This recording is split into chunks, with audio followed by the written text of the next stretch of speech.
Sweetie, I'm so sorry, but this is going to hurt, says Suzanne in a soft voice. Jack is lying on the green leather couch in Thomas's living room. Suzanne kneels in front of him with his injured arm cradled in her hands, while Nessa, Thomas, and I stand nearby, feeling useless. Still dressed in the blue scrubs she wore during her overnight shift at the hospital, Suzanne is in total nurse mode. The good news is that your arm isn't broken, she says.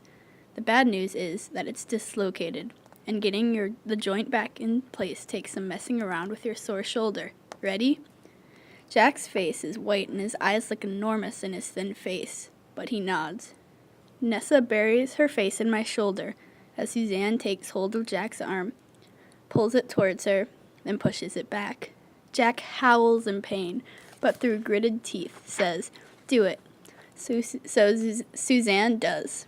With a sick, audible pop, his shoulder slips back into its socket. "Better?" asks Suzanne. "Yeah," says Jack in a strangled whisper. Nessa lets out a deep breath into my chest, and I feel the heat of it through my shirt. Suzanne folds a big black bandana into a triangle and knots it around Jack's neck to create a sling. Gently, she tucks his arm into it and presses it against his chest. "It's still going to hurt for a while, Jack, but you should feel better in a few days." Jack closes his eyes without responding, and Thomas pulls an Afghan off the back of the couch and spreads it over Jack's body. He looks so small just lying there with the fight drained out of him, but I know it's temporary. Jack's a fighter. He'll be back. "Get some sleep now, buddy," Thomas says. Suzanne turns to Nessa. "So, Nessa," she says using her nice nurse lady voice like she's talking to a 5-year-old, "would you like to take a nap too, or maybe a bath?" After all the sick adult stuff Nessa has been through on the streets, it probably feels good to have someone speak to her like she's a child. She smiles, and I get a glimpse of the girl she might be if she'd had a normal life. "Both, please," she says. "Can I have the bath first?" Susanna leads Nessa upstairs. We hear them discuss bubbles versus bath salts, whatever those are. Nessa sounds so happy being normal, just being a kid and a girl. Thomas juts his chin toward the kitchen. "Coffee?" he asks me. "Sure." We go in, and I sit at the nicked wood table. He pours a cup for me in a blue mug that says the Thoreau Society on the side, hands it to me with a tight smile. "I'm sorry, Thomas," I say, low enough that Jack won't hear me if he's even awake enough to listen. "I didn't know they'd follow me here." "Well," he says slowly, and I can tell he's being cautious. "It was one thing for Thomas to help me out, but another to take in my messed up friends. Obviously they need help." "Yeah, they do." I think of the bruises on Jack's face, remember Nessa crying in the shack behind the dumpster that first night, and Magpie's cruel smile. They really do. Suzanne comes downstairs and joins us in the kitchen. "Poor thing, she's filthy.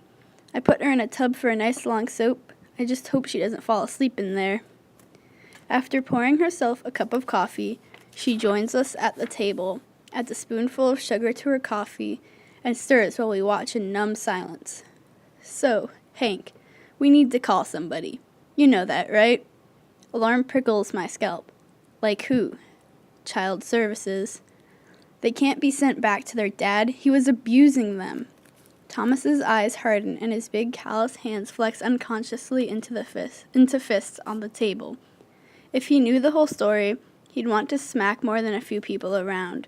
The thought of Thomas in warrior mode is weirdly comforting. "Would they have to go back home?" I ask. "I mean, if the authorities knew they were here?" "Not if there's abuse," Suzanne says. "They might be placed in a foster home." Thomas clenches his jaw and his temple throbs. That's not always the best solution either. "Not always," she agrees, and I can tell by the way she covers one of his fists with her hand that she knows at least something about his past. But it's better than being on the streets. They can't go out on the streets again, I say, thinking of Magpie and all the other potential magpies out there. There's no way. Suzanne takes a thoughtful sip of coffee. There are programs through the hospital to help kids like them. Let me make a few calls. Okay, thanks, I say, wondering how I'd ever fully thank them for everything. After draining my coffee cup, I excuse myself to go into the living room and check on Jack. You okay, dude? Jack opens one slitted eye and groans. So sorry about the shoulders, Jack, I say. That really sucks. Hank, he says through teeth tight with pain. He shoots me a glance toward the kitchen and then waves me closer so I'll lean in to listen to his lowered voice. It's not just my arm. Need some pills. There's a little Oxy would do, or Xanax. Please, Hank. He holds out a pleading hand, and I can see how badly he's shaking. Something, anything, he murmurs.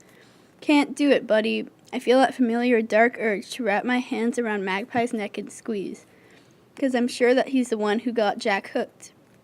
It's possible Jack was even an addict when I first met him, but I didn't recognize the signs. I'm so sorry. The only thing I can do for Jack now is just be with him and be his friend. So I collapse into an overstuffed chair and watch over him as he shivers and twitches and eventually falls asleep. Laying my head back, I close my eyes and start to doze off too. I'm exhausted after my restless night in the woods and everything that happened at Walden after I woke up. Funny, I went looking for Thoreau and found Jack and Nessa instead. And that's good, I guess. But I can't help wondering if I'll ever see Henry again. Chapter 16. Haley looks smoking hot when she drives over to pick me up for the Battle of the Bands that night. Smudged black lines around her eyes make them smoky and sexy. She's wearing this tight black outfit and black leather boots that make her look like a rock star, or maybe Catwoman. Like I said, hot. Haley, you're gorgeous. I give her a kiss. Her lips are trembling. So are her earrings. One red feather, the other black. You're going to kick ass tonight. She smiles and reaches over to wipe her red lipstick off my mouth. You too, she says, but her fingers, shiny with black nail polish, are shaking as they grip the steering wheel. She pulls the keys out of the ignition and holds them out to me with a pleading expression. Will you drive, Hank? I'm too nervous. Automatically, I accept the keys, but my blood turns to ice. The last time I drove a car was the day with Rosie, the day of the accident. Just the feel of the keys forces the bitter smell of brake fluid into my sinuses, and I see the gray truck coming for us before the memory shuts down. I'm so dizzy I want to rest my head on the dashboard for a while, but I don't. Forcing the memories away, I cram them into a closet and slam the door. Today is about Haley.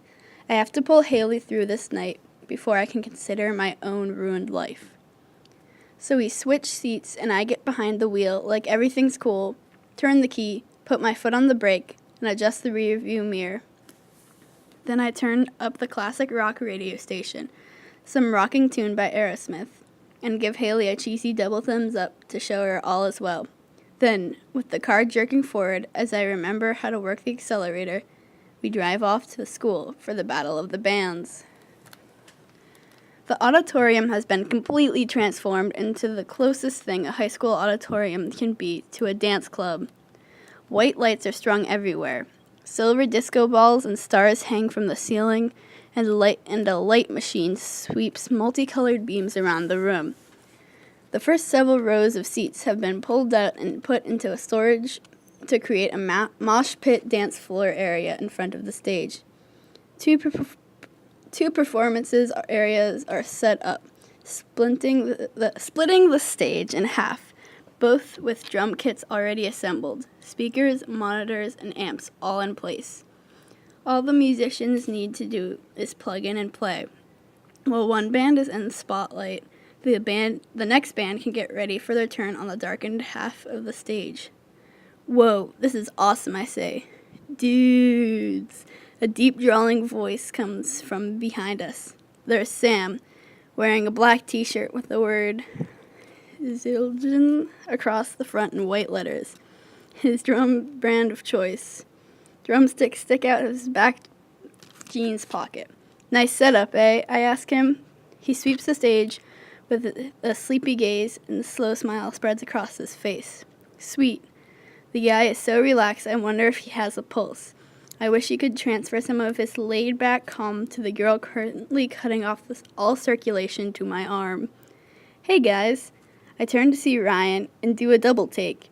He's wearing tight white pants, a black shirt with a white tie, and shiny black ankle boots. If that wasn't enough, he's got a black fedora pulled down over one eye and sunglasses with red frames. The three of us stare at him, taking this all in, not sure what to say. Then Sam snorts, and we all start to laugh. What? Ryan pulls off his sunglasses. Nice outfit, I say. Dude, are you wearing makeup? Sam asks. Just a little eyeliner. I borrowed it from my sister. Come on, we're rock stars tonight. Why not look like it? He smiles, punches me in the arm. Better to play like one than look like one, I say, punching him back. Ah, here they are. Carpe diem, says Miss Coleman. Miss Coleman approaches us, clutching a clipboard. She's wearing huge dangly earrings that look like disco balls and a silvery shirt that reflects the colored lights sweeping the auditorium. There are 10 bands playing tonight.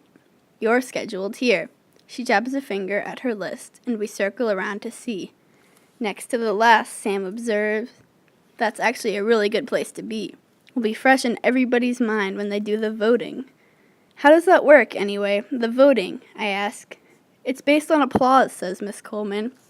At the end, the bands line up on the stage, and the crowd cheers for their favorite band. The one with the loudest audience response wins a trophy and $200. Ryan and Sam exchange crooked smiles, no doubt imagining a crowd gone wild. Would be nice, but I have my doubts. Haley buries her face in my shoulder. Next to the last, she whispers, and I know what she's thinking. For her, the waiting will be torture. She's got all night to be nervous. Make sure you're ready to go on stage at around 9:30, says Miss Coleman. Not waiting for a response, she clutches the clipboard to her sparkly shirt and rushes off.